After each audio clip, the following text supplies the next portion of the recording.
So, welcome back to Boundaries and Boss Moves, where we talk about building a business that works for your life and not the other way around. I'm your host, Louisa Marie, and today we're diving into a topic that I can really relate to, and also I know feels uncomfortable for many entrepreneurs, and that is the power of saying no. Like, no is a full sentence, and I fully believe that with every single being in my soul. And I'm going to dive into this in a bit more about my story and how it didn't come easy. Today, we're going to talk about the power of saying no to clients, the power of saying no to opportunities, and even the power of saying no to your own ideas. Yes, we do have to say no to ourselves a lot of times. Because here's the truth. Every time you say yes to something that's not aligned with who you are, what you want, what your goals are, you're actually saying no to the things that actually matter. This episode will help you shift from making decisions based on fear. We all know what that feels like: fear of misalignment, fear of missing out, fear of upsetting someone, fear of losing revenue. Hello, cha-ching. And fear to just keep going. We're going to shift from that to learning how to make decisions based on alignment. So I'm going to start a little bit with myself. For me, believe it or not, I know it's going to be really hard for some of you guys to believe. Learning to say was not a natural thing for me. It did not come natural. I had some people pleasing tendencies, and my mom pretty much got that right out of me. There's some pros and cons to that, but that's a story for another time. I also came from corporate New York City, and I was a woman of color. So opportunities didn't just come falling on my lap. I learned that saying yes to everything was rewarded. It was the way you climb up the corporate ladder, pretty much. And your girl wanted to climb up that corporate ladder. So you know what? I said yes to every project. The boss asked me to stay late. I was like, yep, I'll do it. And you know what? All that led to me saying yes to burning myself out just to prove that I was worth it. Because I really want to climb that ladder. I wanted to keep my job. And I felt that if I did what everyone told me to do, if I said yes to everything, that would make me worthy. And guess what? When I started my business, that habit came right along with me. It sure did. And if you heard my other episodes about my burnout story, you know about this. If you haven't listened to my first episode, I believe it's my first episode, first or second episode, you can find it on YouTube where I talk about my story on burnout. Anyways, like I said, when I started my business, that habit came right along with me. I said yes to every client because what if another one didn't come along? Was I really ready to risk that? I said yes to every opportunity, even the ones that did not align with my vision. I was like, yep, that's money.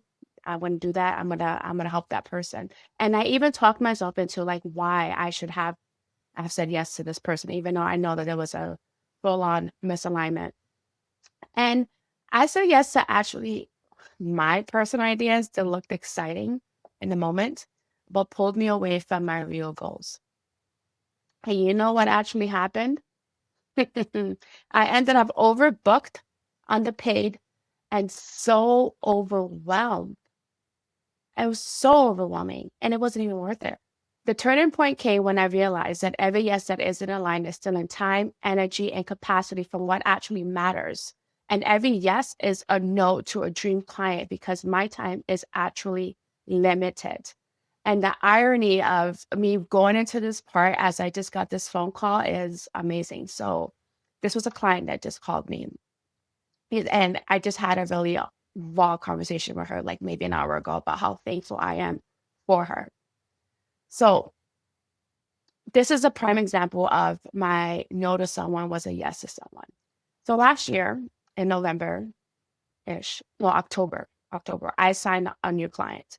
And I knew damn well I had no business signing this client on.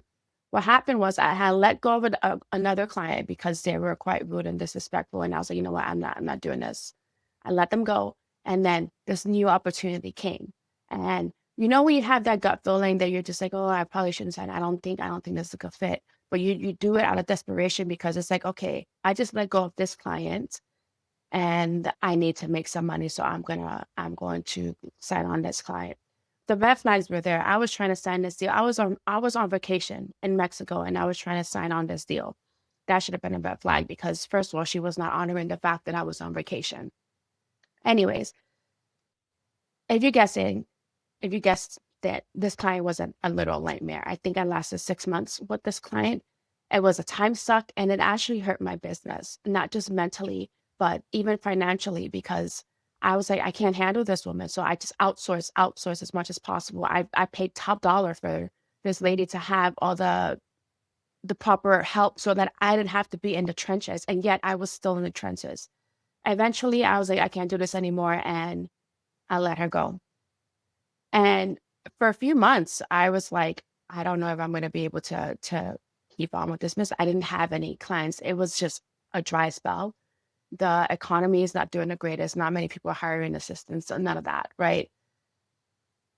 So I just kept along. I kept like really keeping an eye on my cash flow, cutting down where I could. And I'm just like, Lord, you got to help me here. Here and a few months later, I get a referral from a client. I mean, from an old friend. Actually, it was twist. It's crazy how it all happened. I get a referral from an old friend for a client in New York City, my hometown, which I have been trying to get my foot in the door for a while, which I got my foot in the door for a little while, and then that didn't work out either because it was one of those saying yes to the wrong opportunity moments out of desperation. So I get this client and she comes to me overwhelmed with all these things that she's got going on. And guess what? She's in the mental health field. Mental health is my jam. Like I love it because mental health is health.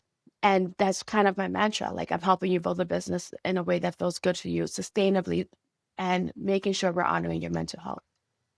Now, I've been working with this client for the last almost 3 months, and she has been nothing short of amazing. She has been so understanding. We get along. She's very similar to me, and I'm super excited to be working with her. And she probably called me to remind me to do something that I'm supposed to do. Anyways, I digress because I'm just so excited to share that my no to stay the course with this lousy client that I had became a yes to this client who respects my boundaries, who understands that I have children, who my kids get to talk to in the morning when we have our morning check-ins, who understands like, hey, I have to hang up now because I have to go make breakfast. Things like that, you cannot put a price tag on. And again, you can have that if you are saying yes to the right things and no to the wrong things. I'm very passionate about that. Something that gets masked with this ideology, I don't know if that's the right word, but I'm going with that, is when you say no, people automatically say, oh, she's just being difficult, especially as a woman. Now, if you're a male, I hold space for you as well. But as a woman in business, if you say no, it comes across as you being difficult. There's a different standard. I'm not going to pretend that there's not. But saying no is not about being difficult. It's about protecting your energy. It's about protecting your peace, your boundaries, and your vision. When you started your business, you had a vision, right? And there's so many distractions there. And people are saying, you got to do this, you got to do that, you got to do this. And no, you have to hone in to the vision and figure out what's going to work for you. Even if that means say no and hurting some feelings. It is okay to hurt people's feelings in a respectful manner. Here's what happens when you start saying no with intention. You create space for better opportunities. When you're not overcommitted, you can actually see and say yes to the things that align with your goals. This podcast, this came forth once I stepped away from that client that I should have said no to in the beginning, to begin with. And that time where I was in that dry spell, if I'm like, oh, I don't know, I'm going to make it. I don't know. I don't have any clients. Something beautiful came. And boundaries and boss moves came from that moment of saying no. When you say no with intention, you actually start gaining respect. Clients and collaborators respect leaders who know their limits and stick with them. the right clients, the right collaborators. I cannot emphasize that, because if someone's being upset with you having a boundary, they're not the right people for you. And something else that's even more beautiful than the other points I touched on. You build trust with yourself. Every time you honor your boundaries, you reinforce that your time and energy matters. I'm going to pause there, because if you don't believe that your time and energy matters, then you need to start surrounding yourself with the right people, because you matter. Your time matters and your energy matters. Everything in your business flows from you. Okay? And if you feel like you don't matter, then we need to talk. I want to talk to you, and I want to convince you that you do matter, that what you do matters and it's important, especially if you're a service provider. There are 3 big areas where saying no can actually change your business. Say no to clients is a big one. Not every client is a good fit. And if you haven't noticed, I'm trying to drill this in your brain. Not every client is a good fit. Learn from my mistakes. You're allowed to turn away work that does not align. In fact, as I already told you, I kissed so many frogs because I kept on saying yes. I don't want to kiss those frogs. No. These frogs are not turning into princesses or a prince. None of that. No. They're turning into massive headaches, nightmares. So stop kissing the frogs. Say no to the clients that you know you're not in alignment with. Say no to opportunities. Just because you can, it doesn't mean that you should. Find opportunities that align with your mission, vision, and goals.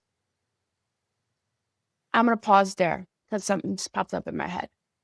A couple years ago, I had someone approach me to tell me, hey, you should start a podcast. And I was like, no, I'm not ready. Why? Because I had so much going on, right? My daughter, I think, was still in preschool. I was like, no. And she was like drilling it. It turns out she was a podcast coach. She was trying to get me to be a client. I thought she was a friend, but she wasn't. I just turned her down because that opportunity wasn't for me. I knew that it would drain me. I knew that I wouldn't have the capacity. My daughter would be running all over the place, interrupting me. Fast forward, here I am, because I was given the opportunity to do it again on my own terms. So I said no to it 2 years ago, and then I said yes because the time was right. So keep that in mind. Keep that in mind, which leads me to my next point. Say no to yourself. Say no to yourself. Sometimes it's about shelving an idea you love because the timing isn't right. I have big dreams, big ideas. I'm shelving it. I am shelving it for the next window of opportunity. Learning to say no isn't just about protecting your time. It's not. It's not. It's a big part of it, but it's about creating a business that actually supports you instead of draining you. So many of us are drained in our businesses, and this is not why we started a business. You can have a business that supports you. Here's what I've discovered in my time of doing this. When you have clear systems, clear boundaries, and a clear vision, saying no stops feeling scary and it actually starts feeling empowering. Saying no could also feel empowering. It's not just about systems and clear boundaries. Those are very, very big components to it. But it's the empowerment that comes with saying no that I want you to hopefully feel if you haven't already. When I started my business, there was a lack of systems, a lack of vision. I was like, oh, I'm just going to start this business because I love helping people and I love admin stuff. And as I started building that vision, as I started building my systems, that I was able to set up boundaries. And now I can go and say no confidently. And that is the work I now help others do. I help you get clarity on what's truly aligned with your mission and vision and you as a person, as a whole person. So that every yes moves you forward and every no actually protects your peace. Because we're not just saying no for kicks. We're not just saying no to be mean. We're saying no to protect our energy, to protect our peace, to protect our business. This is a big part of what I focus on inside my Elevate program. Now, Elevate has 3 different tiers to it. There's Elevate and Empower, which is my group program that will be opening doors for soon. That's for those of you who want the group environment. I have Elevate and Excel, which is 6 to 8 week program where it's just you and me one-on-one hashing out things, hashing out the details of your business, your vision, your mission, where we're going, what we're trying to do. And I say 6 to 8 weeks because some people need 6. Some people could do this in 6 weeks. Sometimes people can do it in 8 weeks. And sometimes we end up extending it depending on where we're at. Because I do believe every person's different. Every person's capacity is different. And then there's the third one, that's a VIP day. If you want more information on that, I want you to visit my website or just shoot me a message and say, hey, can you give me your Elevate brochure? I would love to learn more about that. But if you would visit our website, if you go on the services section, you'll see the Elevate program. I'll also provide a link to the brochure in the comments. And for those of you tuning in on the podcast, on the show notes. But if you just want to message me as well, how about it? I'd be happy to send it to you. Saying no isn't shutting doors. It's opening the right ones. If you remember anything from this, I want you to remember this sentence. Saying no isn't shutting doors. It's opening the right ones. And I'm going to leave you with 3 practical tips on how to say no. Number 1, you got to know your non-negotiables. Know your non-negotiables. Decide in advance what you'll say no to. If it's outside your scope, values, or goals, is an automatic no. Emphasis on values. If it goes against your ethics, no. Don't go down that rabbit hole. If it's outside your scope, could you learn how to do it? Yeah, probably. But should you? I don't know. That's a discussion we'll have to have. Because why do you want to learn the thing? Right? If it's something that you want to pursue, then sure, go learn it. But if it's not, if you're just doing it to people please to get this client, then it's not worth it. Number 2, this is something I had to learn. And I laugh because, I got caught so many times. You got to pause before responding. It is okay to pause. You don't have to be quick with your responses, okay? I'm losing it. As a New Yorker, it's just something for me. I'm like, I got to be quick with my response, my comeback, right? And it's not like that. You don't owe anyone an immediate yes. You don't owe anyone an immediate answer. A simple, hey, let me think about that and get back to you. It gives you the space to decide. It is okay to need time to decide. And if someone's pressuring you for an answer right away, then that's a problem. And then this is the one that I learned in my OBM certification course when I was taking my courses. Use no, but when needed. Sometimes it's not a hard no. Sometimes it's just a redirection. Here's an example. No, I cannot take this project right now, but I'd be happy to refer you to someone who can. No, I cannot help you with your social media management, but I have a social media manager on my team who can assist you with that. That's one that I used recently. You can redirect. Feel free to redirect. Again, saying no isn't rejection, it's redirection. It's choosing alignment over fear. And it's one of the most powerful ways to protect your business and your peace. If this resonated with you, please feel free to share this with someone who you think could use it. Feel free to save it. Feel free to reach out and let me know, hey, this really resonated with me. I will love your feedback. Thank you for tuning into Boundaries and Boss Moves. I really appreciate your time. If you know someone again who needs this, please share. Until then, take care of your business, take care of yourself, and remember, boundaries are boss moves. Until next time.